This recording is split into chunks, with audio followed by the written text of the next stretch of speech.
I hope you are having a good time in Protocol Berg so far. I'm also happy that I already got the introduction, so I don't need to introduce myself. Yeah, so I'm happy to be here today to talk about the off-the-shelf trustless HTTP server for content-addressable data. We have been doing, this is essentially an experiment at this point, that we call HashStream.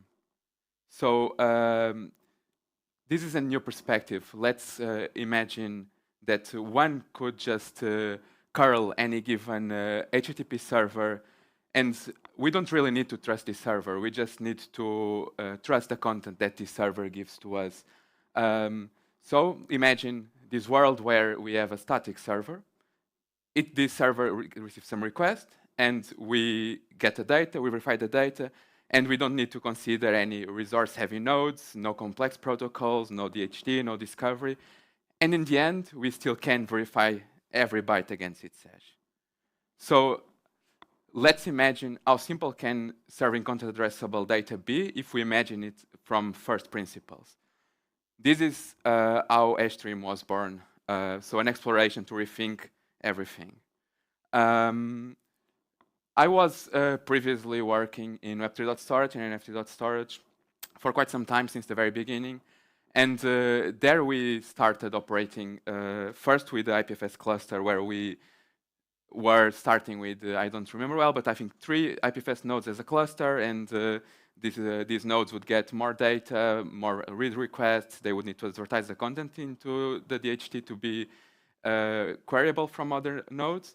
And when it would start to not scale, we would just add a new node and a new node and a new node. This would just mean more operations, more effort, more headaches, more things going not so well, especially when these nodes need to keep going with serving content, with keeping publishing provider nodes. So we ended up building our own implementation of IPFS, so a cloud IPFS implementation called Elastic IPFS. There was a lot of other pains, even though some things were resolved. So with these real-world operations and other feedback from other teams that were also building similar kind of things, it was clear, and there was some revelations, like running a full node at scale is actually complex, expensive, and fragile. Not only that, typically software ships with publishing and consuming as a single product, with a very tight coupling, and this is one of the things that limits scalability. And when we were building the cloud implementation of IPFS, it was one of actually the wins, because that was the kind of first big implementation that clearly separated those. Then there are also some hidden assumptions, like that discovery and verification are together when they are not necessarily need to be together, and there are also some standards that are taught as the only way, not just one option. So we went back to the whiteboard. And this is actually the origin story behind the HashStream. There was someone in the room, which I will not name, who asked, can we make a server as simple as Nginx, but for content-addressable data? So what if we could, and it was as easy as using curl? So this diagram here illustrates the core foundation behind what we were imagining with HashStream at the time. So there is a CID, and some way to interact with a server, let's call it curl, a app, a browser, will perform some kind of content-addressable request over a pattern that is basically a request response like HTTP. This server, when it receives this request, has access to some simple trustless storage that it can use to read data, and verifiability is built into the data flows, not bolted on. So this server acts like any HTTP server in the sense that either I have the data and I can stream it, or I just say 404, and this is not my responsibility. So to be clear, the server does not go to the network and try to find the content. Either it has it or not. So let's go through a life cycle of a request in this fashion. So a client sends a GET request for a CID. I guess all of you know what a CID, but to keep it like simple and short, a CID maps to a hash of the bytes with some encodings on the side, which we also call multi-hash. So a request comes from the client with the CID with the goal of, okay, give me the bytes that if I hash them, I will get to the exact CID I requested in the first place. And the server sees if it will have this data or not, and will stream them back to the client. So thinking about this now from the server perspective, the client may intend different kind of things here. So the response of the server is actually shaped by what the client requests. This can be as simple as, for those of you who know, the protocol, BitSwap protocol in IPFS works in this like simple request response at a time interaction, where you start by requesting a multi-hash. The server will give the content behind this multi-hash, and then you keep going, traversing the DAG until you get the entire content. But can also be like more complex responses that perhaps the server will just stream a lot of different blocks at a time with a multi-block response, for instance, inside a car file, or like the data may be hashed with the compy, Blake tree, and so on, which will mean different kind of interactions. But by the end of the day, this response, this byte stream response, can be cryptographically verified against the requested multi-hash, and the server does not really need to know even like how this was assembled in the first place. All of this essentially allows us to build a stateless and low memory footprint server that is ideal for any kind of tiny server or like Lambda functions and so on. So there was a request. The request came to the server. The server eventually found that it locally had the data, and it streams as a response. And it gets to the client, right? So now the client just got the bytes, and on the fly, it can verify without trusting the server, is this actually the data I asked, by hashing it and verifying it against its CID. Luckily, we have nowadays smart clients that allows us to do this kind of in the minimally effort. One of those is the verified fetch. So let's consider we now have this server. We deployed this samhashstreamserver.com. We know that it hosts some content, and now we want to fetch this content and have it verified out of the box in the client. Verified fetch does that, as we see in the code snippet. One thing to illustrate, so typically these clients are built with a kind of the assumption that discovery is needed. So when we do this verified fetch IPFS column / CID, typically the client will try to find providers of this content into the network. Verified fetch today has one way to kind of circumvent this, which is, okay, we have this server.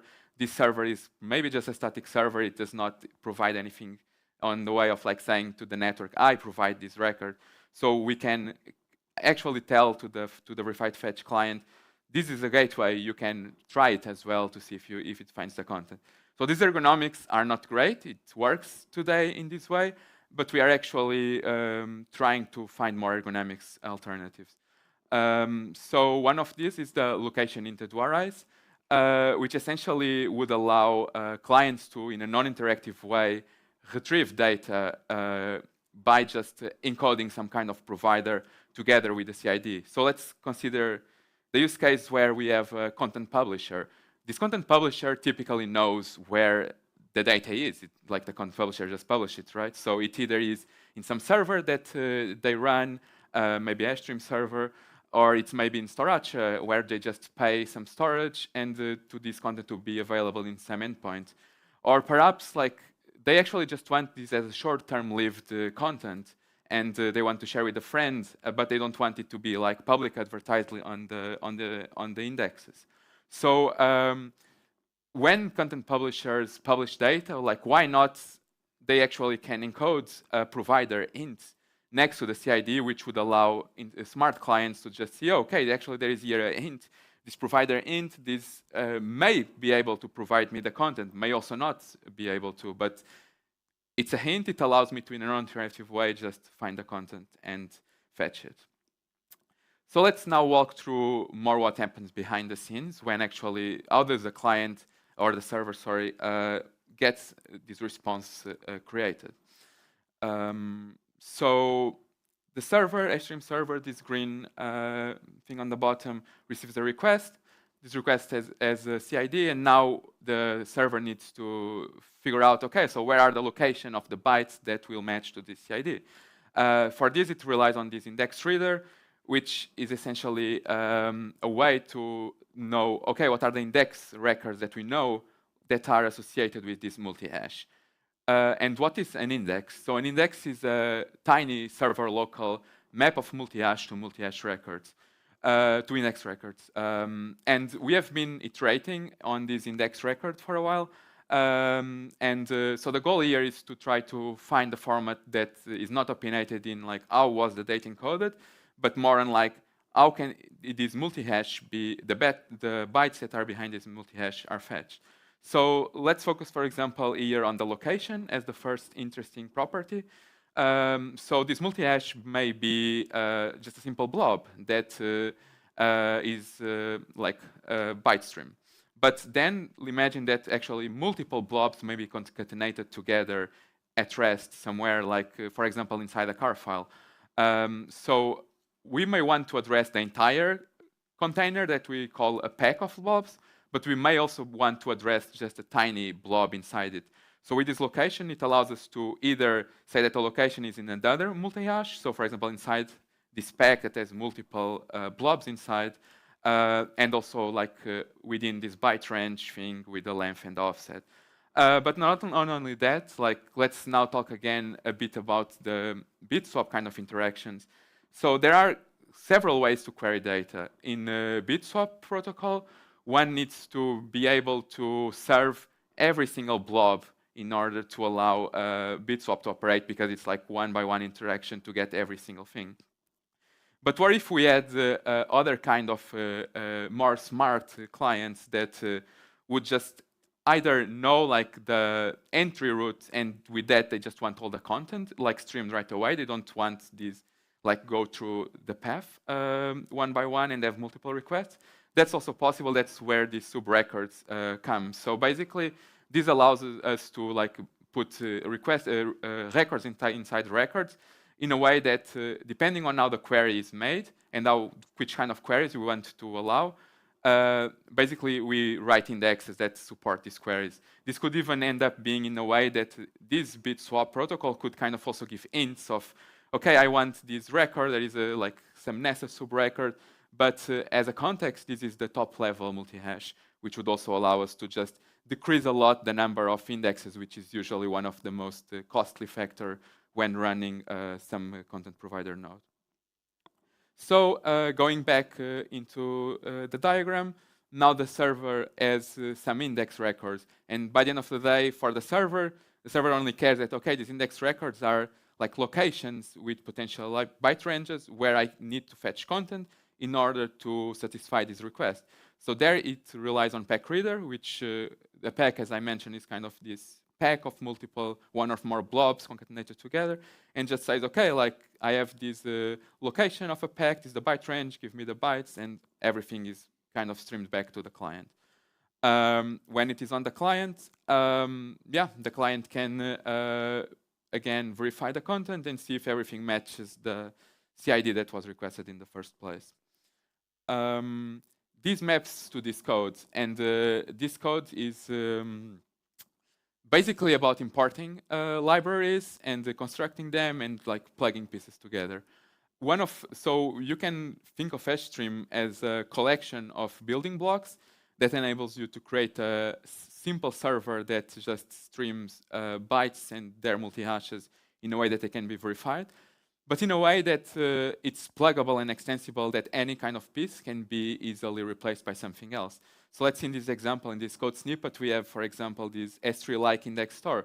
So we have this index store where we store indexes, which happens to be in S3. But we would like actually to just have this minimal local server. So easily we can just build a file system index store that fulfills the exact same interface, and everything will just plug the same, and like does not really matter for the server where this comes from.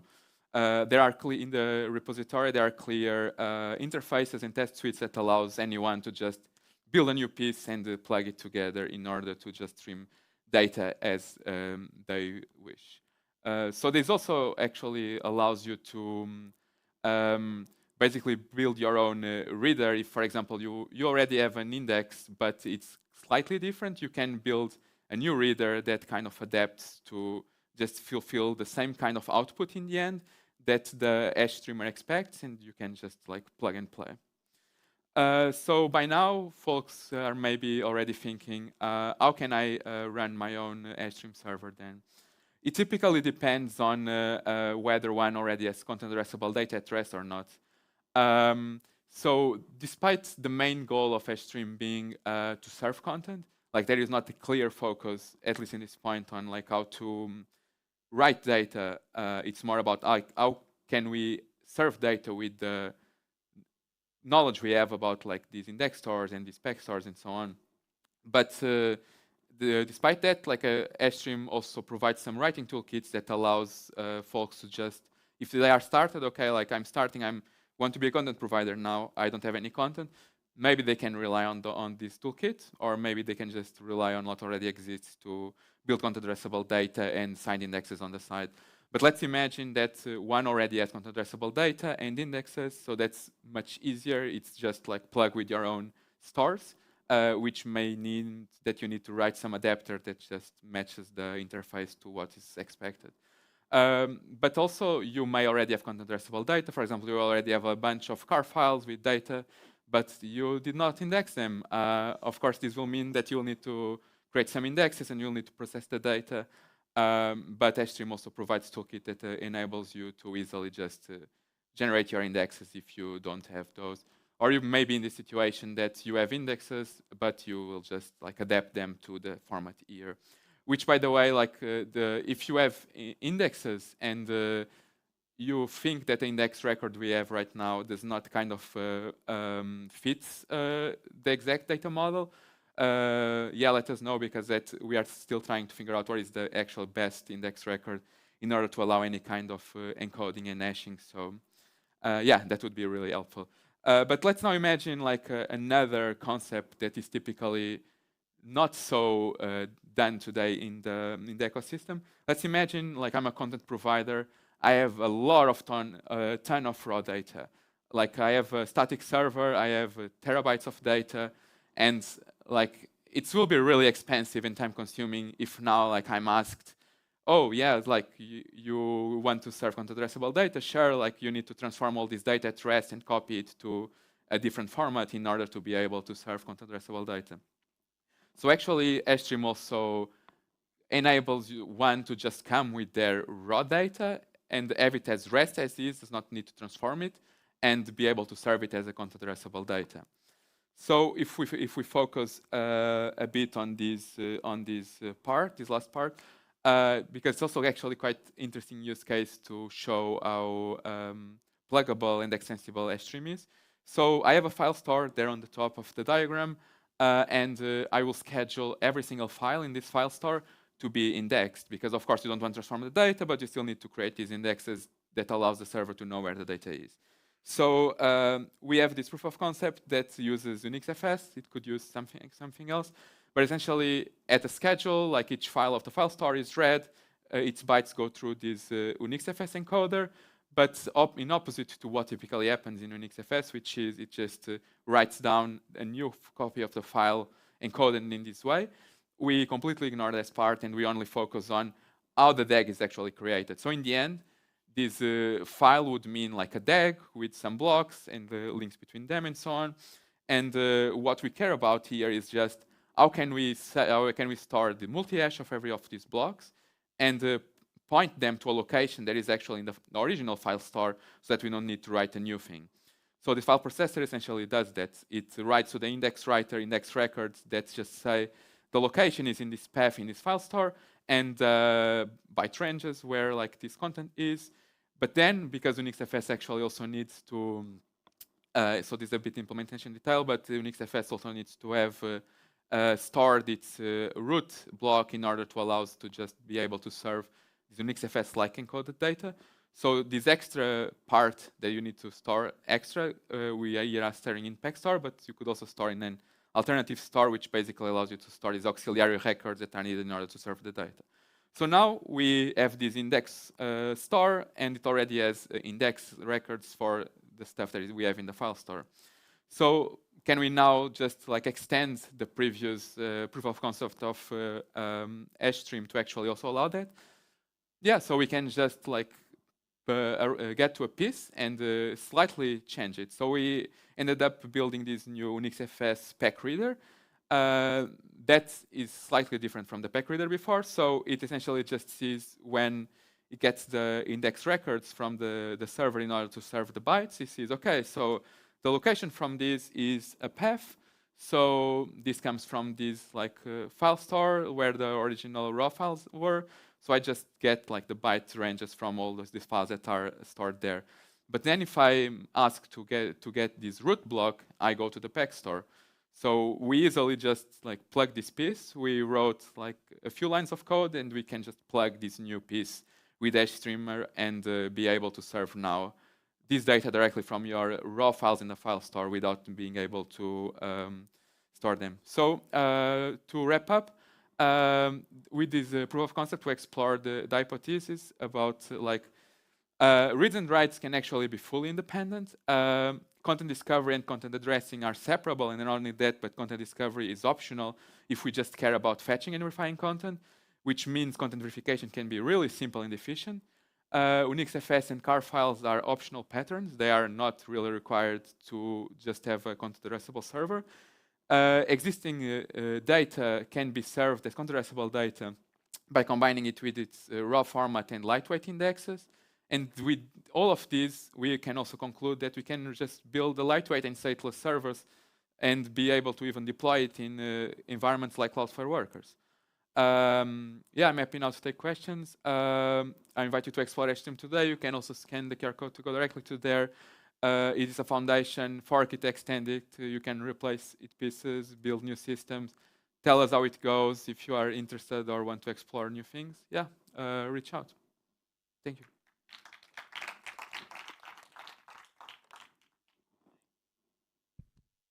Thank you. Thank you very much, Vasco.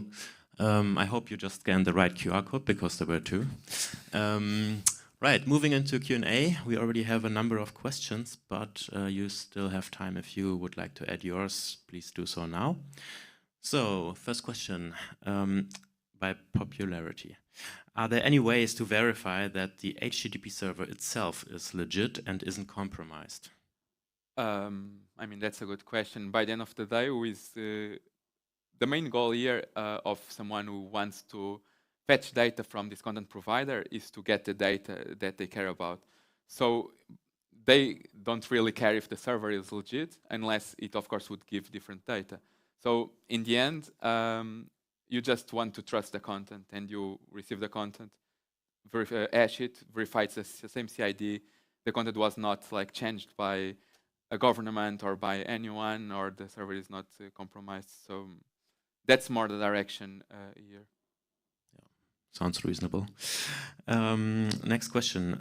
Does HashStream require that you store your data already chunked and Merklerized?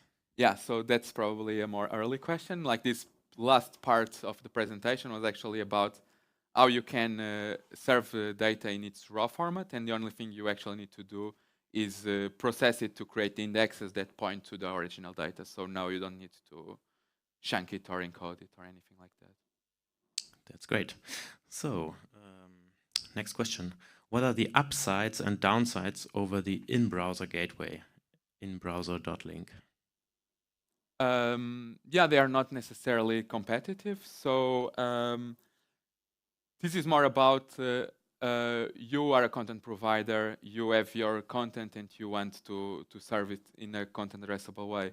The in-browser gateway is more about this, I think they also call it now new name, recursive gateway, if I'm not wrong, which basically it's more about this gateway that tries to find the content into the network. Here we are more talking about either you have the content and you serve it or not. So they are more about like trying to either directly or indirectly via delegated routing to go to the IPFS network and try to find content and serve it. Great. Okay. Last question. How could HashStream interoperate with the Amino DHT? How could the HashStream yeah, so again, there are different different pieces in the puzzle. So if we put this question more actually into the client side of things, when I showed this example of using Ilya verified fetch to fetch content from the network, there where they kind of can interact together. So if you provide a hint saying, okay, this content is provided in some server that may be a stream server or like any other kind of server, that does not mean that the client will blindly only use this provider. Like it can also rely on AminoDHT or any other kind of indexing systems like IPNI and so on. So it's more like a way that both things together can bring more fault tolerance and so on, because they are like more pieces that make everything work well if something fails. Sounds great. Okay.